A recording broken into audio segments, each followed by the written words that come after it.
up? Kevin Hale here on this Sunday night, January 22nd, 2023. Sorry. It is Round of Shots here, streaming live on our Twitter and YouTube pages. Hope everyone is doing well. Hope everyone has had a great weekend. As Kentucky fans, we, especially our fans who love and support the basketball team, men's basketball team, two big wins this past week, so we'll get into that and we'll talk there'll be a lot of things we'll talk about, but we got about an hour to do this, staying true to hard stop. And if you're in the chat room, which I see Jordan and good evening, hope you all are doing well. Send us your comments, questions, whatever, and we'll get you involved. Joining us tonight, my go-to, my bestie, Carrie Lewis, and her news. What's up, Carrie? So, channeling my inner TV tonight. This is not Gatorade. Happy Chinese New Year. It is my year. It is the year of the rabbit. 1975, baby. So let's is do that this. Chinese New Year? Yeah. Okay. All right. Need to get more current with the events. Also joining us from the Joe Craft Center. Corey Price. Corey, how are you, or something like that? Doing good. I was hoping Terry would be on, but I'm sure he's busy right now. He is busy. Shout out to Terry. He actually flew into Louisville this weekend. He had some family stuff to deal with, but he's back home. But he's also he's had a busy weekend, and plus his 49ers are playing, so he's got the night off. Also joining us, our man, Van Hiles, B Styles. Van, what's up? I wonder, this is an inside joke, but I wonder if Terry's wife did the Iowa calling a husband contest. There was a contest with the Iowa ladies calling their husband. I think that's why he went back home, because she called him back. Maybe. Van, good to see you. Rounding out our roundtable tonight, the new guy, Michael Simmons. Michael is with the Basketball Buzz podcast. Michael, great to have you on. Fresh meat and all that good stuff. How are you? Greetings, everyone, from the Mile High City, where Jamal Murray has 16 points at the half for my Western Conference leading Denver Nuggets. I hope everybody is doing well tonight. Appreciate the invitation. Should have a lot of fun tonight. Well, someone asked me the other day, how do you determine who comes on the show? I do have a core. My core is, and I'll say it, is Terry, Carrie, Van, Corey, or kind of my core foursome. And then I try to bring a fifth on. And usually the fifth, I'll just rotate with some other podcasts to bring on one of their people. So Michael's here tonight. Next time it'll be Terry or Shay, maybe Jay Hayes, all the other guys. Always welcome to hang out with us. Let's get at it. This past week, Carrie, you get to start off and you get to play your lead off tonight. Carrie, men's basketball, whether you want to talk about it or not. I do now. Well, okay. Now that the camera's in your face and we're live, two big wins this past week. Georgia, I thought it was a good win, and then yesterday was a fucking battle, man. It was like very physical, and it was actually a very entertaining game. Good game, I thought. We still missed a lot of shots. We had the shot, and this is another thing too. Just drives me crazy. Cal put the lineup in there that I think a majority of BBN wants, and we're going to get into that because now the playing time changes for our point guard who was preseason, I think, first team SEC. But anyways, Kentucky 2 wins this past week. Carrie, give me your summary for the week for the Cats. Yes, so 3 wins is a streak. So we are on a winning streak. Yeah. So I'll take it all day long. This team has definitely done a 180 from a couple of weeks ago, from that South Carolina game for sure. So this is my analogy that I'm using currently. So they were softer than Rupp Arena ice cream a couple of weeks ago, right? I mean, they were just that soft as that soft serve that people love in Rupp Arena. But now they're more like a Dairy Queen dipped cone because they're still a little soft in the middle. They're missing shots. Some of their rebounding is questionable. They're still, but they got that hard outer shell, like when you get a Dairy Queen dipped cone. So you got that hard outer chocolate shell. So they got a little bit harder in the last couple of games. They got that soft middle, but we're doing a lot better. And I'm way more excited to watch them play now than I was a couple of weeks ago for sure.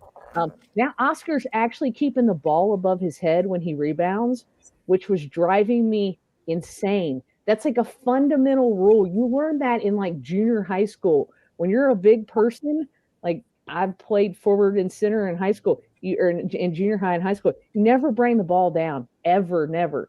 And he's keeping it up here now. So we're doing a little bit better. We're more of a Dairy Queen dipped cone than we are just a Rupp Arena soft serve. Hard shell, huh?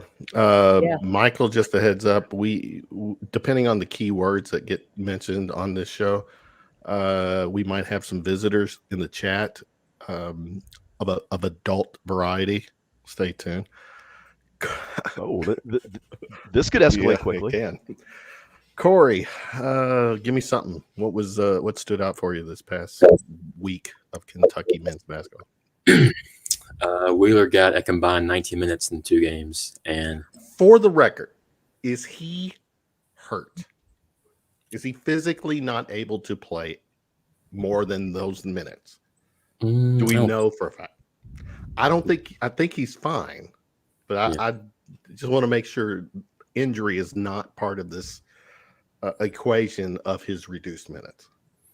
Not that I'm aware of. And prior to these last 2 games, like I say, he played 19 combined the last 2. And prior to this past week, he only played less than 19 minutes in 1 game twice at UK. And one of them, he got hurt early. So definitely change. Although we're gonna have to have him because at some point, Kaysen will get into foul trouble, or Kaysen just might not be playing well. Period. So we got to make sure Wheeler stays focused. What, like Carrie said, Oscar did great keeping the ball up, and then there were, I think, 2 or 3 times where he got the rebound and kicked it out to Reeves for 3. Those are huge.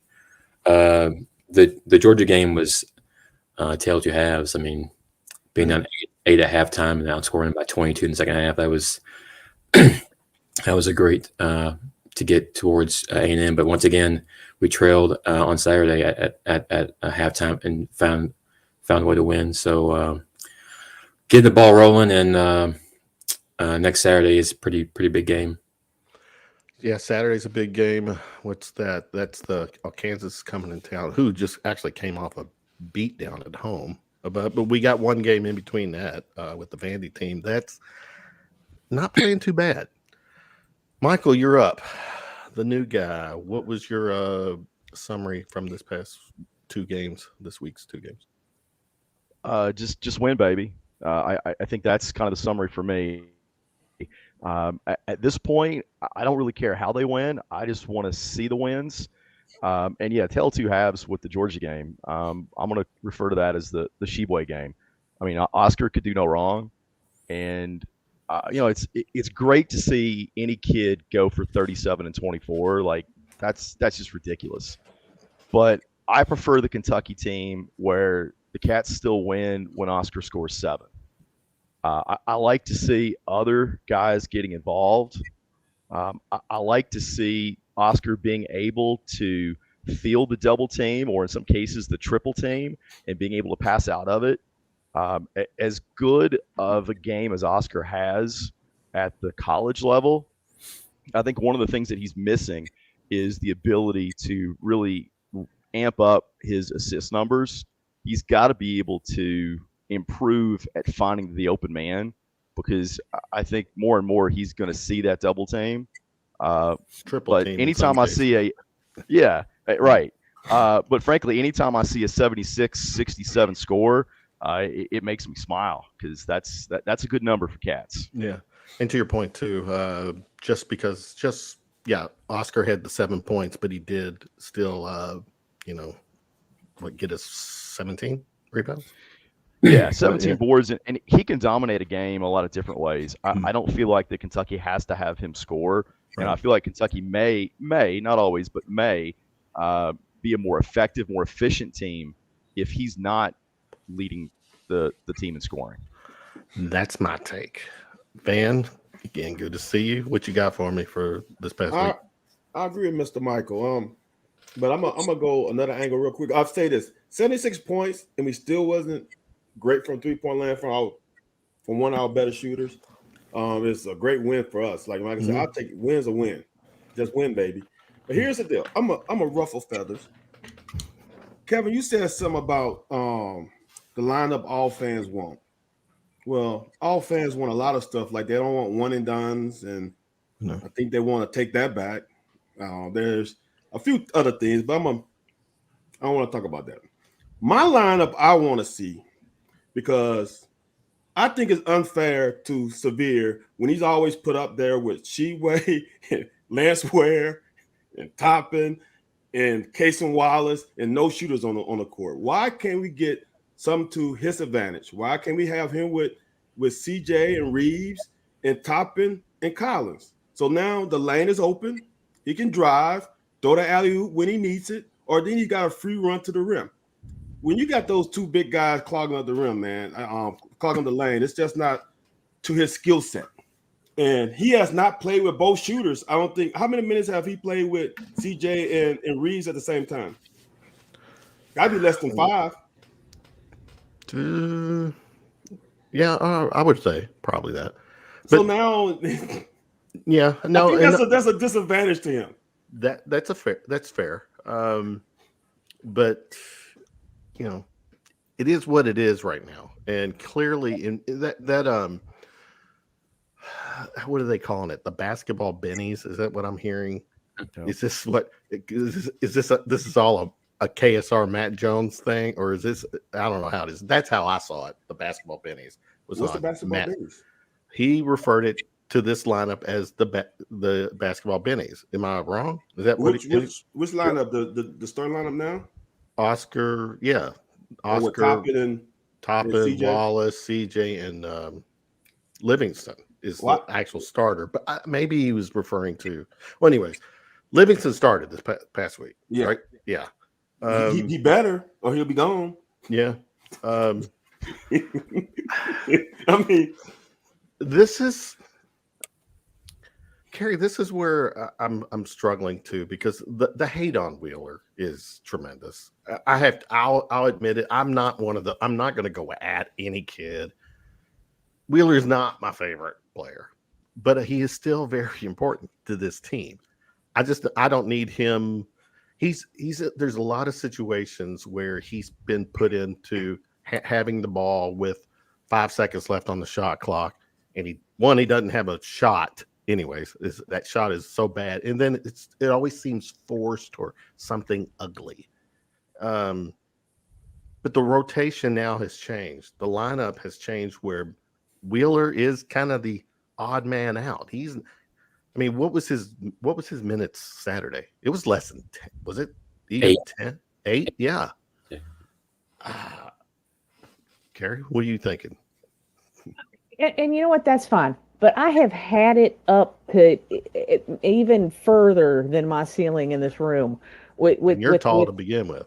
I'm 5'10", so yeah. Yes, we're talking about this. I've had it. You know what?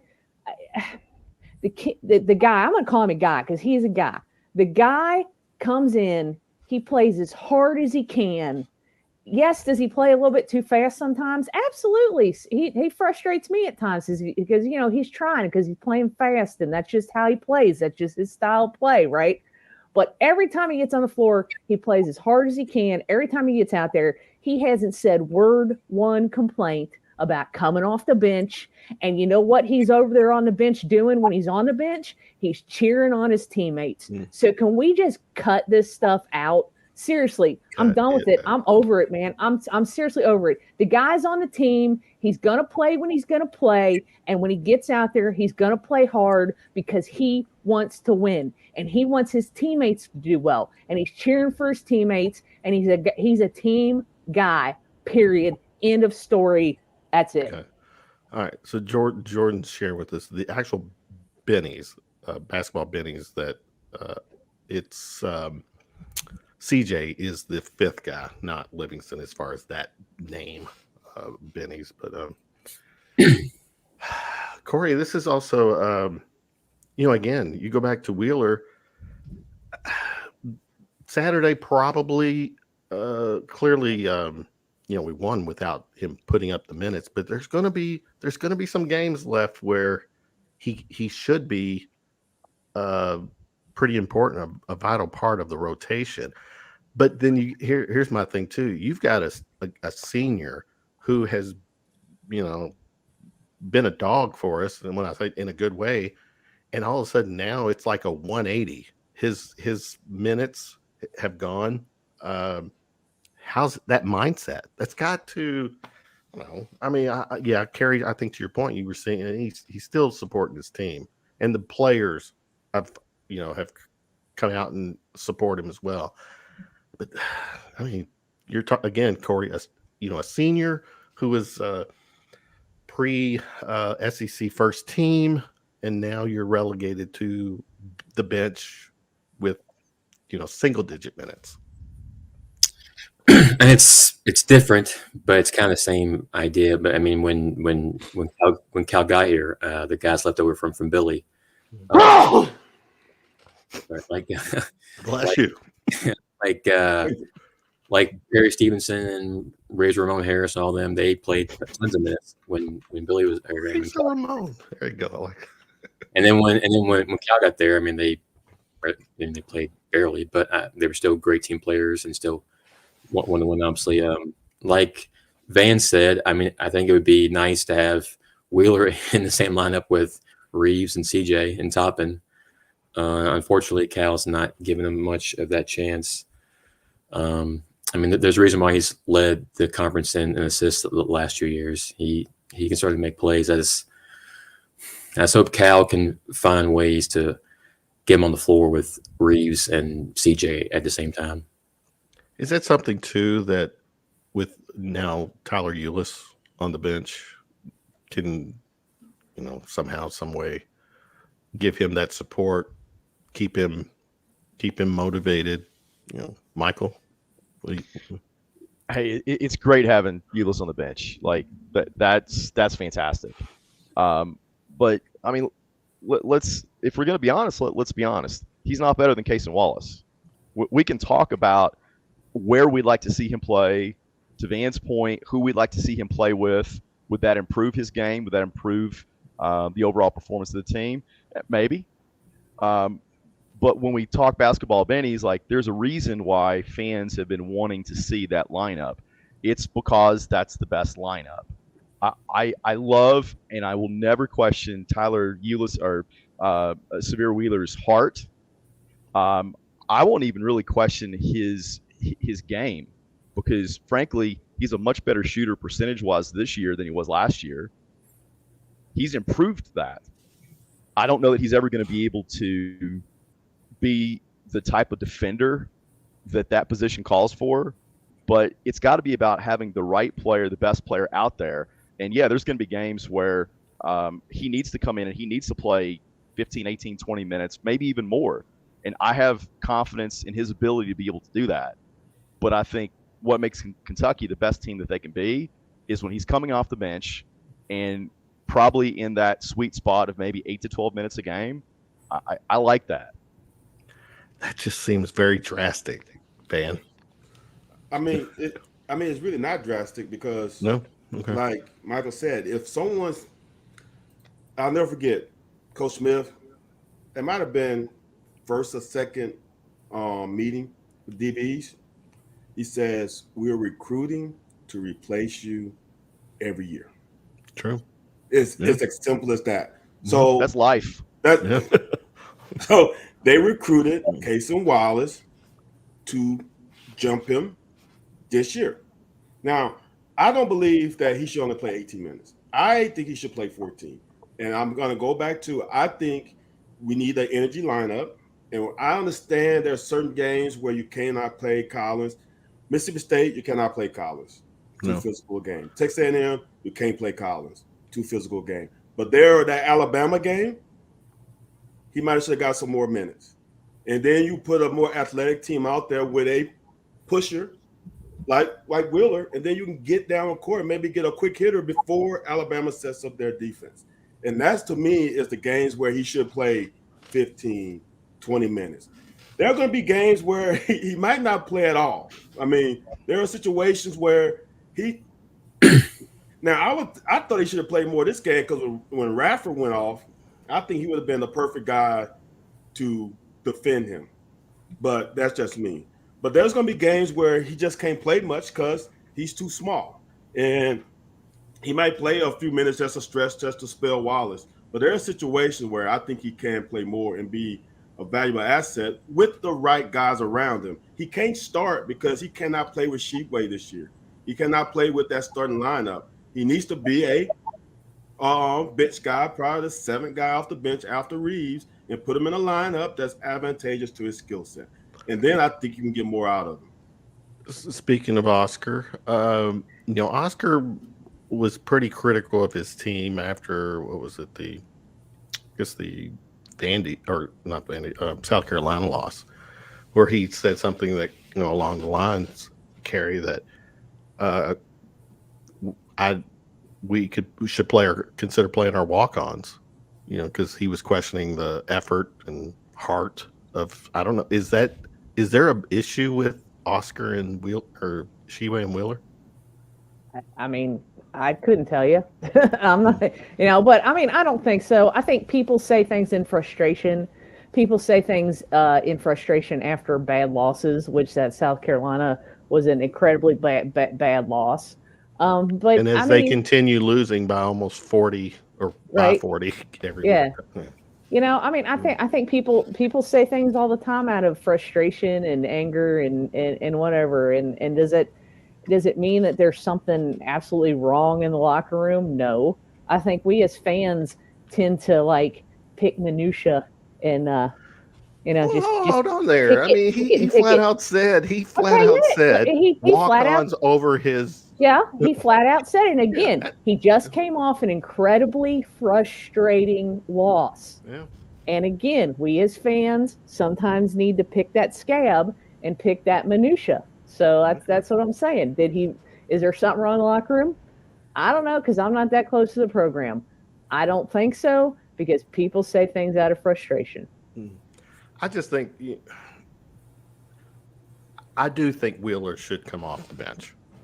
I think his productivity for the betterment of the team, him coming off the bench with limited minutes is the way to go. But again, I'm just saying, Corey, this is where Wheeler had been a starter for over a year and how many games we had into this season, playing 35 minutes a game.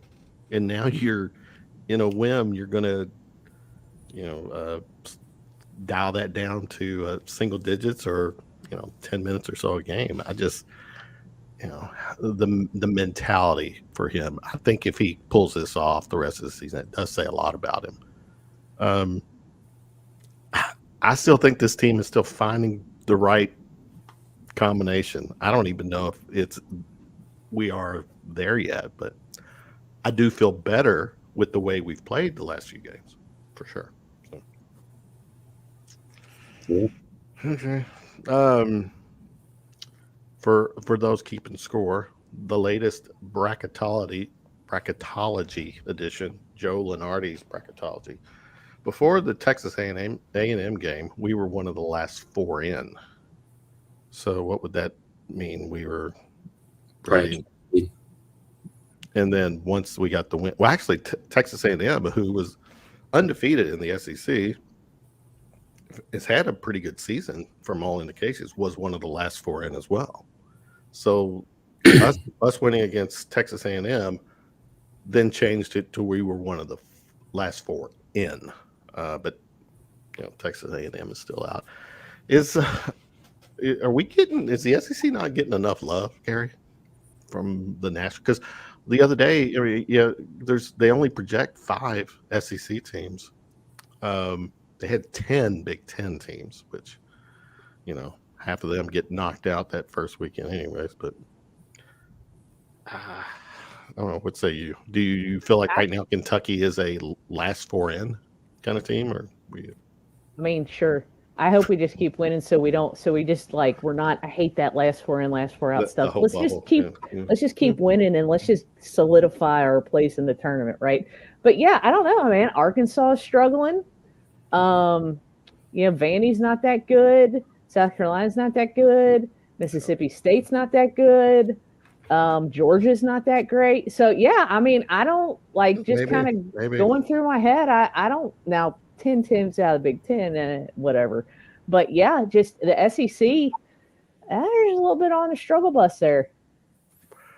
Corey, numbers wise, how's the SEC looking to you versus the other conferences? Kind of with Carrie, I will be extremely lucky if we get half the teams in. That'll probably be a stretch. I mean, probably looking at at the most 6, which is not awful, but I mean, I guess right now we're the 6. Did that probably? I think So they had 5 in, but then we were 6. Okay. Anything, Michael, you want to add about the latest bracketology? Yeah. Playing this game gives me a headache because it literally changes every game with every passing day. Carrie's right. Just take care of business so you don't have to worry about it. The fact that we're even having this conversation kind of tells us where the state of Kentucky basketball is at the moment. But like we've been talking about, is there issues in the locker room with Oscar and with Wheeler? Or any of these other things, what solves all those problems? Winning. Yeah. Just go out and take care of your business, and everything will be fine. But it's conference play, so it's not just the SEC. Like all of these conferences are beating up on one another. I don't think that it's fair for the SEC to be punished any more than any other conference for that. And yeah, Kevin, to your point, 10 Big Ten teams. All right, fine. They're all going to be mediocre, or at least the majority of them. And I have no problem seeing 10 Big Ten teams in the dance because that's 10 chances I get to root against somebody. There you go. Well said. Van, anything to add or conclude with the bracketology thing and where we Not really. Okay. It's just like freaking football, and you have these damn rankings after week 3, and it's like, come on, y'all. That's a good point. It's ridiculous. It is. And I would say this. The SEC people have to realize that we don't have bias in basketball because Alabama is what? I mean, Arkansas is what? 9th or 10th in conference, and they still freaking ranked. It's like that's a good point too. Yeah. I mean, what is Arkansas? 1 is 2 and 5, 1 is 6 in conference. Not great. Like they're really terrible. It says it all. So you never know what can happen. Let's wait until freaking February to worry about damn bracketology. I don't know why they started doing this damn thing right after damn tournaments over, the not too early damn bracket. And how do you well, just keep in mind Lenardi will have next year's bracketology ready for us, the week after that final game. That's what I'm saying. It's ridiculous. It's very ridiculous. Oh, the week he doesn't even wait until One Shining Moment's done and he's already got it out. Are you kidding? As soon as that ends, he's good Lord. That is a long song. That's funny. Okay. So Kentucky this week, Vandy is it at home?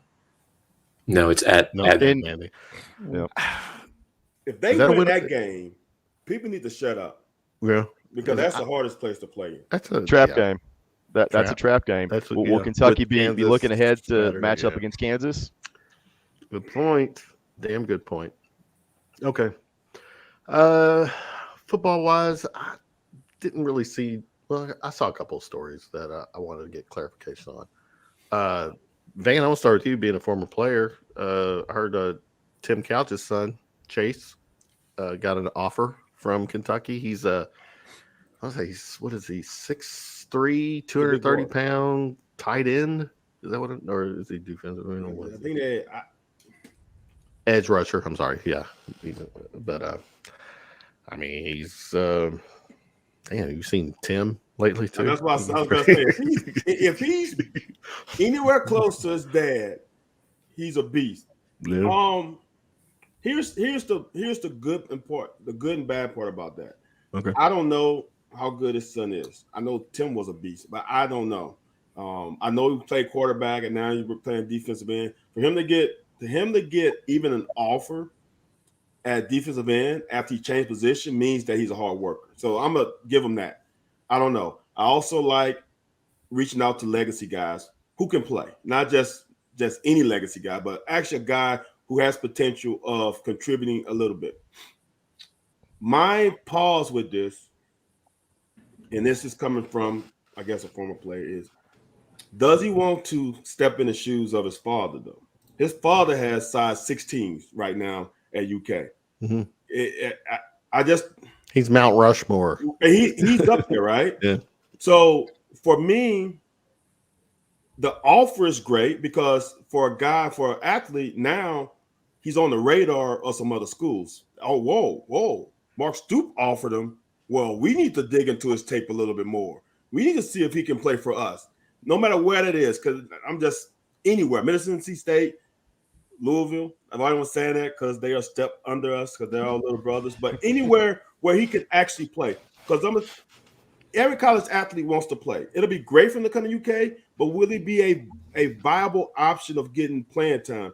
Because the way we're recruiting, it's gonna be difficult. So for me, I wish he takes the offer and it's a great offer for him. But I also want him to step out of the light of his father because that's a bright ass light. So he needs to change his name for starters. Last name. All right. No.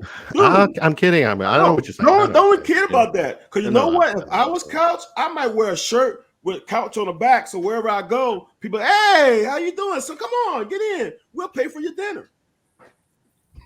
Oh, is that how it works? I wear that shit around my forehead. Tim Couch's son. I'm Tim Couch's cousin. For the record, I didn't actually know this was legit. Keontae Goodwin he did transfer, or is he in the portal for sure? He is. Yeah, because I heard he's visiting Florida. I think he's I think it's best for him too. Mm-hmm. I think it's best for him to leave a state that's too much pressure on him. It might be best for him to leave too. Okay. Corey, any football thoughts for you from me? I mean, I would love for Chase to come here. Tim was like my idol growing up, so it'd be awesome to see his son here. Van, you say that straight face. Damn. Van, you are also a very, very, very, very great player. But, what's your favorite though? No, you were top 4. But I know Craig East's son didn't go UK, so that kind of sucked. But I mean, obviously he can go wherever he wants to go, obviously. But I'm hoping Chase will come to us. Anything from you, Mr. Simmons, football boss? Yeah, I'm not putting a whole lot of stock into Couch's kid at Kentucky. I mean, Eastern Kentucky offered him too. That may not be the company that we want to keep. But I am excited for Jackson Moore, who's going to be coming to Kentucky as a kicker. I don't know about anybody else. Kicker, right? 5-star kicker. Yeah. I don't know about anybody else, but watching the kicking game this year made me want to drink even more than I do. So can we not have like Alabama type kickers? Because that's just not good for my health. Oh yeah, we got to figure that out. Got to get that right. Let's give a quick shout out to our friend Michelle Morton, who's in the chat. Michelle, she's talking about some family stuff. Nothing but love from us to you and your family, Michelle. I'm so happy to hear the positives that's been you've been putting out there on social media. So good stuff to hear. Wishing everyone in your family the best during these times. It's always good to have Michelle hang out with us. Staying with college football, Bantam, I'll start with you again because of being the former player. I don't know how long this has been happening, but I just came across this article. I saw it late last night, and then I added it for our topic because I'm thinking, what the hell is this? Ed Reed was former. You haven't been Baltimore... paying attention then. No, so, I haven't. You really haven't then. You need to watch more football. Where's my right? whiteboard? Where's TV, man? Kevin, you haven't been paying attention. My whiteboard out. You have not been paying attention, man. Clearly on this, but Ed Reed was supposed to be taking the Bethune-Cookman head coaching job, correct? Make sure I get this right. Mm-hmm.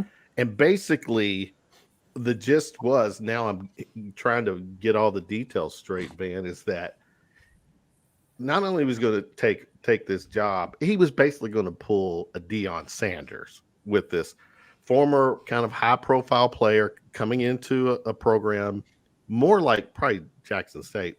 But there's a story where Edger and James revealed Ed Reed had billionaire investors lined up to where basically it's like he was going to roll out all this money for, I guess, through the internet, whatever, to get players in, and then that totally fell apart. Which I'm the more I read this, is just this is the sports entertainment part I like. Van, what was your take on the whole Ed Reed stuff? Well, look, I am an HBCU child. My dad went to Southern. I went to all the Southern games until I started playing football and had weekends. I went home and away every game. Saw Jerry Rice play in Munford Stadium. Nice. Willie Todd. And I've seen it all. And in our community, and it's a bad thing, is we don't want our issues brought to light. And sometimes it has to be. And the comparison to Deion is there. And the majority of my family's from Woodville, Mississippi, either went to Jackson State or Alcorn State. Mm-hmm. The amount of stuff that Deion brought to Jackson State, 95% of it people have no idea about. He didn't publicize it. There are a lot of shit behind closed doors were going on with Deion administration, good and bad. I mean, just think about this. This has been known. Deion got shit stolen from his damn coach's office on multiple occasions. Mm-hmm. There have been other stuff that's stolen from him that he didn't let out to the national media. There are things that I will say this. Ed Reed didn't go about it 100% the right way, but nothing what he has said or brought out to light is wrong. It's a matter of now, like Carrie said, you pull back that scab, and now some people want to put a Band-Aid on it right now instead of trying to fix the issues.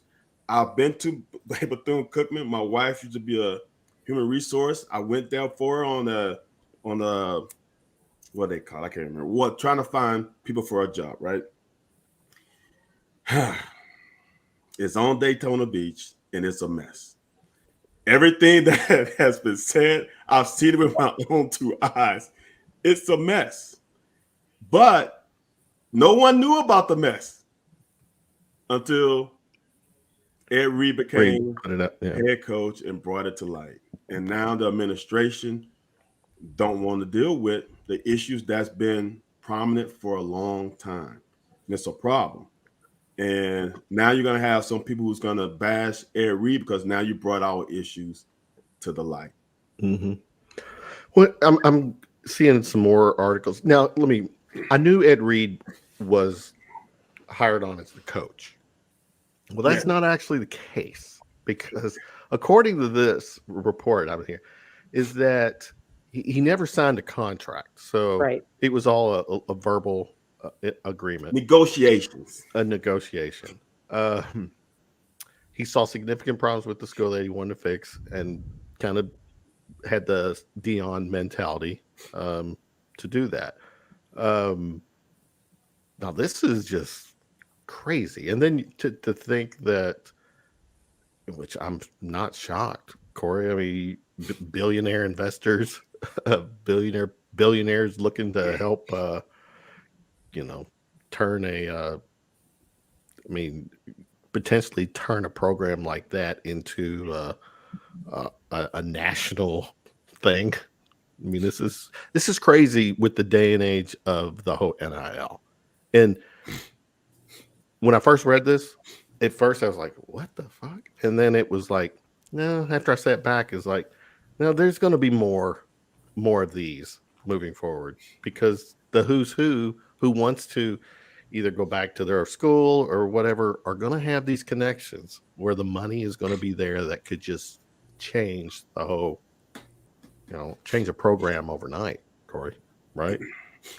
Yeah. Unfortunately, I'm kind of like you. I didn't hear a whole lot about the story. Then give him shit the way you just gave me. Yeah. Carrie. Oh, I only saw. Corey Kevin Hale. Don't even put that on Corey. Don't put that on Corey. Comparison is a thief of joy. Comparison is the thief of joy. All right. Corey, off the hook, but go ahead. I did see that he went on some rant when I think wasn't he on like a golf cart or something, and he was on a rant about the resources. I mean, it's sad. He would obviously hope that program, that school would have things up to standard, I guess. But see, Kevin, here's the problem. See, this is what I freaking hate about it. You know how I just said comparison to thief of joy? See, Bethune-Cookman tried to beat damn Jackson State, and it bit them in the ass. Yeah, right. That's what it is. They tried to be somebody else, and it bit them in the ass. And what they try to do is get some free fucking money, and it wasn't having it. It was that simple. I bet you that negotiation something had to do with fundraising and the equal distribution of funds across the damn institution instead of to the damn football team. I guarantee you that was why he did not sign yet, because he wanted to be there. Yes, and I 100% agree with Van. If you don't know, you really need to read, and you need to read your history, because HBCUs are historically criminally underfunded. They have been underfunded, just ridiculously underfunded for years and years and years. And I guarantee you that's what they wanted to do with some of that money, was to try and help the rest of the university. We have one in our own backyard, K-State. That's an HBCU that is criminally underfunded. Right. Let me tell you, it really honestly is. And, these schools have just, I don't even know what to say. I just, the whole thing makes me angry, because the academics are underfunded, the athletics are underfunded. Dion did a great thing at Jackson State. Don't get me wrong. I thought it was great. The light that he's shown on that, the light that he's shown on the HBCUs. A lot of times, the only HBCU game that you even saw was a Southern Classic, right? Mm-hmm. Between Grambling and Southern, which was in New Orleans on television on ABC or whatever. You got some historically great players, historically great coaches, but do you think honestly that game day would have ever come to an HBCU school if Dion hadn't been there? No. And they won't come back either. I guarantee you. It makes me so angry, because these colleges, these universities are doing great work for young men and young women across the board, athletics or just academics, and they're just criminally underfunded and just ignored. Well, but Michael, I know you got something to say. Hold that thought for a second, because I want to share this. Let's see. Where's my share? All right. So this is what I saw. Oh. And it was like, what the hell? This is Ed Reed's. What is this? This was after they told him he wasn't going to be the coach, or the negotiations fell through. Damn it! Stop. Damn, Kevin, are you on 54K modem? Yeah, your internet sucks, Kevin. He's on AOL. He's on CompuServe. Commodore 64 not working. It's not. No. It's Wow. not. Maybe Ed's still thinking. Okay. No, that's your administration still trying to figure out how they're going to clean this up. All right, we'll get back. But Michael, go ahead, jump in. Your thoughts. Man, like a lot of things in life, it all comes down to the money, right? So, again, keeping it real, the median athletic budget for a Power 5 conference team is $123 million. When you go from Power 5 to the Group of 5, next level down, it goes down to $37 million. But when you talk about at the FCS level, it's $17 million. And HBCUs are probably even less than that. Like, this really does come down to a matter of funding and the NCAA figuring out a better system than what we have now.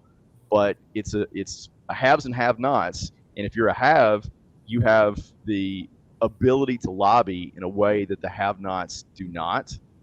But as far as Ed Reed goes, like, he can make his point in a better way. I mean, like, rule number one, don't make your boss or your employer look bad. Like, that's just life 101 right there. And he did, and he suffered the consequences. And it's a shame because the content of what he was saying, I think we all can agree, is probably pretty damn accurate. Yeah. Okay. All right. That's a fascinating story. So, and there'll be more of those with NIL. Shannon Sharp was involved in a courtside altercation. I want to start incorporating some more little nuggets outside of Kentucky sports, just to chat up real quick. But man, I'll say with you, what was your take on? This was that got to be pretty intense. Where Morant's father was involved, and but yeah, go ahead. As a player, when you got fans or running their mouth, and it's Shannon Sharp. But go ahead. Damn, that was my final take. But, oh, was it? Yeah, but that's all right. Here's my deal with this. Right, is that there are us as athletes, because I'm still consider myself an athlete. We are damn sensitive sometimes, and overly sensitive, and like just over the top crazy about someone doing their job. Now, you might not like how Shannon does his job, but his job is to damn talk sports. Yeah. And you're in the damn scope of sports where you're the bullseye sometimes. And here's the thing: if Shannon is a diehard LeBron James fan, diehard, and he said some things, Josh said some things that he probably should not have said early in the season, and Shannon went at him. Now, do you really go at that guy because he said something on the court, pregame, during the game? It makes no sense to me. Now, Shannon is an athlete too, so he's not going to take shit from anybody. Right. And it's just a bad situation, and it shouldn't have never happened. It could have been easy as we showed you. And here's the thing about it. All sports guys, football, basketball, etc. Memphis had that game won, and guess what happened? They got distracted and freaking lost at the end. Yeah. Young guys doing young shit, and they pay for it. What if they end up being a number 2 seed by one game? Then they're high-fiving Lakers, or everybody else is high-fiving Sharp for that. Anybody else? What was your take on? Anybody else want to jump in with the Sharp courtside altercation? I don't know. Was it altercation? Why is it that the NBA is the only league professional? Otherwise, it turns into the WWE. I don't get it. Right? I mean, you had the Pacers. Remember that Pacers going up into the stands? People throwing stuff at players on the court, people getting on the court. It just seems like the NBA is like, I don't know. Maybe it's just me. I really don't pay attention to the NBA that much, but that's my 2 cents on it. No, you're good. Malice, money, though. Alice. There was a money. Malice everybody and get on Palace. the There's a court. great Netflix documentary about that too. By the way, Michelle wants to know, Michael, what bourbon are you drinking tonight? Oh man, I wish I was. I had some fantastic Kentucky Owl last night at our office holiday party, which we have in January instead of in December because it's easier to find a table. And it was outstanding. It's Kentucky Owl confiscated. It actually wasn't on the menu, but since it's the company and at the company's expense, I whispered to the waiter, "Hey, you got anything good that's not on the menu?" And he's like, "Yeah, we got a couple things." I'm like, "Bring me whatever the most expensive bourbon is." So Look he at did. I was you. hoping for Pappy, but it wasn't there. Oh, okay. All right. Anybody else, Corey? Anybody else want to add to Shannon Sharp? No, You're good. All right. NFL playoffs. Just what is the score right now with the Niners? Oh, it's ball game. 1. Is Niners won? Yep. Good. Yep, 19-12. So 19-12. Terry is a one happy man. He is one happy man. He's definitely So, drinking some bourbon. so what do we got? It's next week. It's the AFC rematch, Bengals and the Chiefs, and then it's what? Eagles, Niners. Eagles and Niners. Oh, nice. In nice. Philly. Final Four. Yeah, in Philly. So, all right.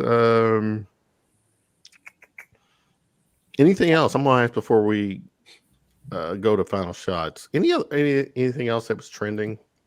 You know, I kind of put it out there if y'all had topics to. No, I'm gonna say this: if we shut down at 10 p.m. Eastern Standard Time, the problem is Terry fucking Brown. Period. He's the one with the damn dead air that keeps us 10 to 20 minutes above damn scheduled time. It's Terry. Put this as a soundbite, Kevin. It's Terry Brown's fault, and you can't. It's that damn whiteboard. He used to watch more podcasts to understand when there's a hard stop. There's a hard stop. Period. So it's not my fault. No, it's your fault too. You know, here was something I thought was interesting. This was a tweet. This I'm going to share, but I don't need audio for this.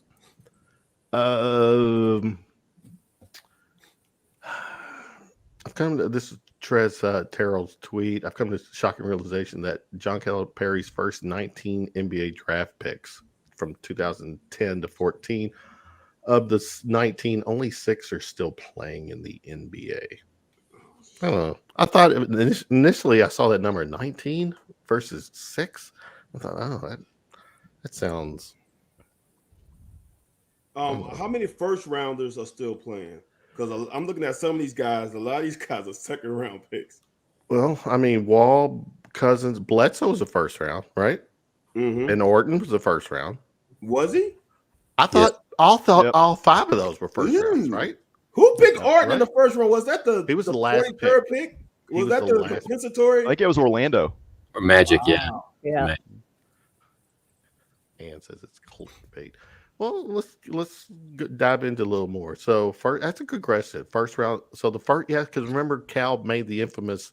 This was the greatest night in college basketball or Kentucky basketball history because we had 5. Yeah, so those 5 were first round picks. Knight's first round. Liggins not. Harrelson's not. Ennis was a first round pick though. Mm-hmm. Okay. Miller not a first round pick. Deron Lamb not a first round pick. Teague was a first round pick, right? Was he? Yeah. I want to say he was a first round pick. No. Okay. All right. But Jones, I don't remember first round pick. I know we obviously Davis and Kidd were 1 and 2 in the in that draft. Goodwin, not a first round. Nerlens Noel. Yes, first round. James Young was a first round. Randall was a first round. So, yeah, there's a lot of first round. Dude, that is damn almost 10 years ago. Well, Yeah. Yeah, guys, that's a takeaway here. It's like Cal's been in Kentucky for a long ass time. Yeah, that's a good point too. Yeah. Is this year 13 or 14 for Cal? 14. 14. Yeah. That's It a might be nice right. fucking It's problem to probably have. clickbait as far as this little thing, but That's a nice problem to have. How many picks? That's 19 picks. 19 in the Shit, that's a first lot. 4 seasons. Yeah. It all got paid too. So yeah. what are they complaining about? You know? Well, Yeah, I he's know. what is That- it? It's the we're over well over $1 billion in combined Didn't Lesso play salaries. last year? Was he a bench player last year? who? Lesso. I want to say he was on a roster for sure Yeah. last year, but yeah. Well, Did and he then play after Milwaukee? I thought he did. don't know. That was the Milwaukee championship, right? Didn't he win a ring on Milwaukee that year? Because can you count Anthony Davis as quote unquote playing? Because the guy, I mean, he's on a roster, but he's getting hurt paid, more than he's on the Carrie. court now. He's Hey, getting that's fine. paid. He's been paid. He'll Carrie. be back Hey, next week. that's He'll He'll be Carrie. back next week. I'm He's still on the all roster. for getting paid, man. I'm all for it. Yeah. Hey, well, what's better than to get paid and not to go to work? Hey, not I'm for it. That's sick leave. That's maternity leave. Oh, don't get the gender thing going. That's the American dream right there. Yeah, exactly. Jeez. I did hear also. I get paid what? $700,000 each 2 weeks. Probably. Yeah. It's got to be close to $1 million every two. This is after taxes, not. This is after tax. He's probably making $800,000 a week. I didn't know this stat, guys. Stetson Bennett, who 2 national championships, is not eligible for the College Football Hall of Fame. Yep. He Is is now not. eligible? No, he's not. He's not is not. eligible because Why? he was never a first-team All-American. Despite finishing 4th in Heisman voting, was never must achieve first-team All-American status as a requirement. Well, damn, I can't get in either. Barely. Shit. Damn it. I was second team of my You're mom's All-American team. Yeah. Mommy. Are you still Damn. mommy's? Really? You got to be first team? First team. Now that exclusive. dwindles the list quite a bit. Dude, that is exclusive. First and foremost, a player must have received first team All-America recognition by a selector organization that is recognized by the NCAA and utilized to compromise their consensus All-America teams. Damn. And I quote from the article that I had saved because I was going to talk about this on GBS, but never got around to it. That is wow. Yeah. You got to be first team. First team. Damn. So there's some quarterbacks who are not going to get there. Because if you play with Peyton Manning, you weren't going to be first team. During his era, you're saying. During his era. Yeah. No, that's fair. There was some good. First team and probably Tebow's era. And I bet you his ass was first team. Of course, I Tebow bet you he was team. first team. Oh yeah. And oh my God. But in his defense, college football, no. college quarterback, he's pretty. Yeah. No. There's just some players that can't do it at the next level, and he was one. So even Drew Brees will never. Right. He's not going to be able to ever be in there either. And Tony Romo. I'm just joking. Eli Manning also same thing. Eli was never first team. I wonder who was his competition while he was there. Yeah, so that's a great first. I didn't realize it was both just first team. Eli was behind Oklahoma quarterback Jason White on all of the NCAA's recognized first team All America squads. There's going to be some good running backs not on that list either who won't be able to get into the College Hall of Fame. There's going to be some because who was in Ron Dane's year? There was some good running backs in Ron Dane. Yeah. Oh my! Nick Chubb and Ken Stabler, neither of whom ever finished in the top 10 of the Heisman voting, and are ineligible because they didn't make the NCAA recognized first team All America squad. That's some dumb. That's some wow. That Hall of Fame ain't worth shit because there are some people who are not in there just because. Really? Glad to see at the end of the show I got this much of a rise out of you, man. Wow. Okay. That was my final take. Damn. That's stupid. All right, let's go to final shots. Carrie, start with you. So the football team beat Louisville. The basketball team beat Louisville. And the UK hockey team swept Louisville this weekend in their series. So let's So is it go. the 3-game series? Is that what it Two is? games. Two. Friday, Okay. Saturday. Friday, Saturday. Okay. They won 7-2, I think, on Friday, and they won 3-2 last night on Saturday. But they swept the series.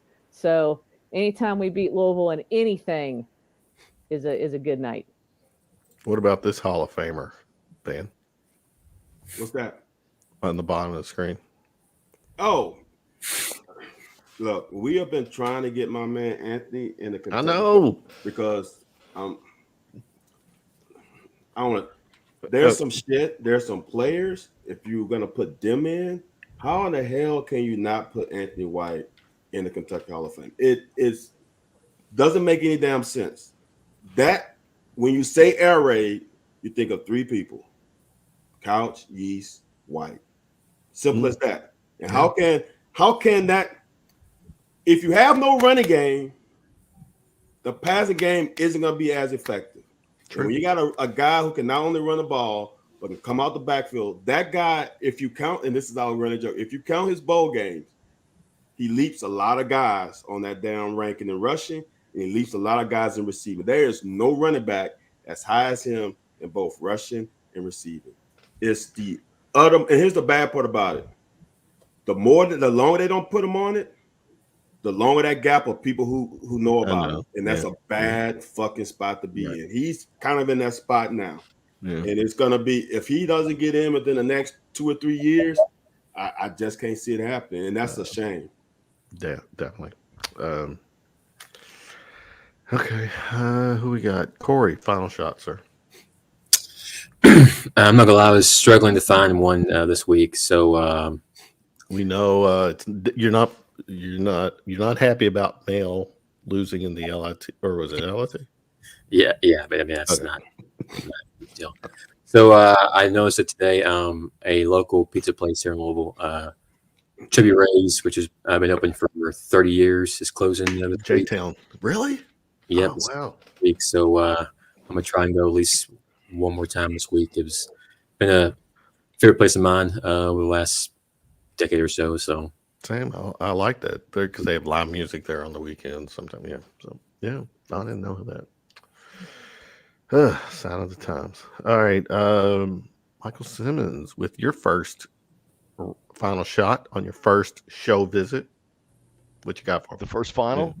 Nikola Jokic here in the Mile High City is having himself a year. He's averaging 25.1 points, 11 rebounds, 9.9 assists. He will become the 4th player in NBA history to win back-to-back league MVPs, joining Wilt, Larry Legend, and Bill Russell. And I couldn't be happier. Go Nuggets. We don't talk enough NBA. I think we might have to incorporate some NBA in here. Well, Carrie is going to want to be here. No, Carrie can still do it. I'm out. She can. She can say. I can just say I didn't watch. Or you can say you didn't win. Okay. Who we got? Who's final shot? Van, give me your final shot. Listen, if you don't know, I'm a big track guy.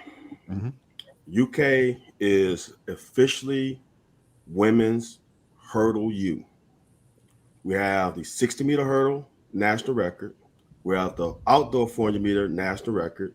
We have the American national record in the 100-meter hurdles for pros, and we have the national 400-meter record holder for pros. The only one that we're missing is the 100-meter collegiate outdoor record, and Masai Russell will get that this year. I'm putting it out in the universe, and then we will be officially women's hurdle U. We will have every hurdle record on the U.S. books, and that means something.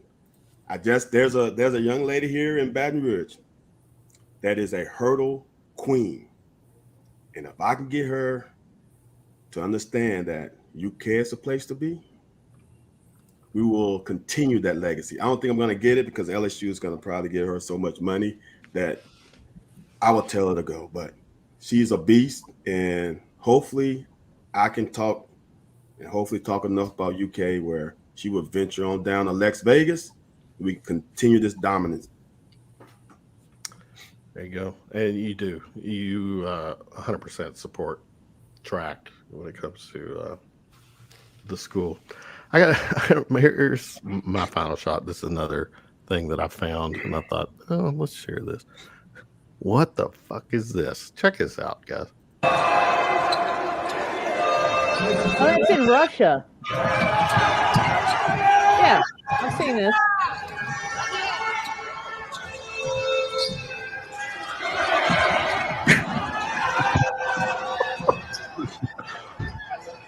My God. Yeah.